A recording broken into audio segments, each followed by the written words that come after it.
Target ng gobyerno na maging fully digital na ang pagbiyahe sa mga pantalan at paliparan sa bansa sa pamamagitan ng Enhanced e-Travel System.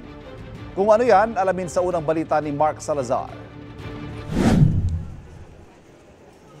2022 pang may e-travel system sa ating mga paliparan at pantalan.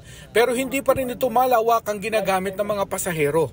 We have seamlessly facilitated the transit of more than 30 million passengers in 18 airports and 35 seaports. Kung tutuusin, kaunti lang ang 30 million passengers kung 18 airports at 35 seaports ang usapan. Sa NAIA lang mahigit 50 million kada taon na ang pasahero. May dahilan kung bakit di papel pa rin ang gustong travel forms ng iba.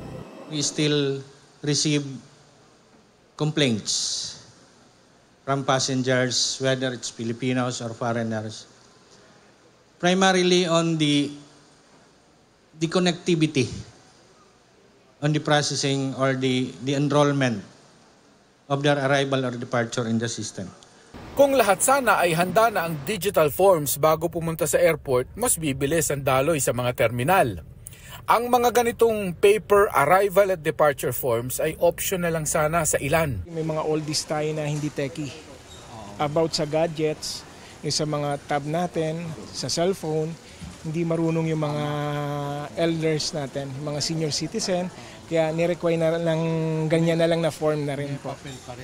Para tangkilikin ng pasahero ang e-travel system, nilaunch ng gobyerno ang Enhanced e-Travel System, kung saan mas maayos na umano ang e-travel portal na makikita na rin sa eGov.ph app.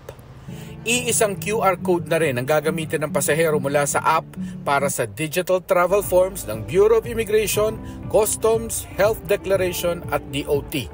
At kung OFW ka, nasa Enhanced e-Travel System na rin lahat ng forms na kailangan tuwing umaalis at umuwi ng bansa. Ay ibig sabihin nun, they have more time with their families. Ang target ng digitalization ay maging katulad ng sa mauunlad na bansa na swabe bumiyahe at swabe rin nagagawa ng gobyerno ang trabaho nito. Habang natutulog sa eroplano, gigisingin para lang mag-fill up ng arrival card. Akala namin drama lang yung papel na yon. Hindi pala. Alam mo ginagawa, ine-encode pala ho yan manually. Kasi kailangan ng data ng Department of Tourism at ng DMW para alam yung mga umaalis at bumabalik na OFWs.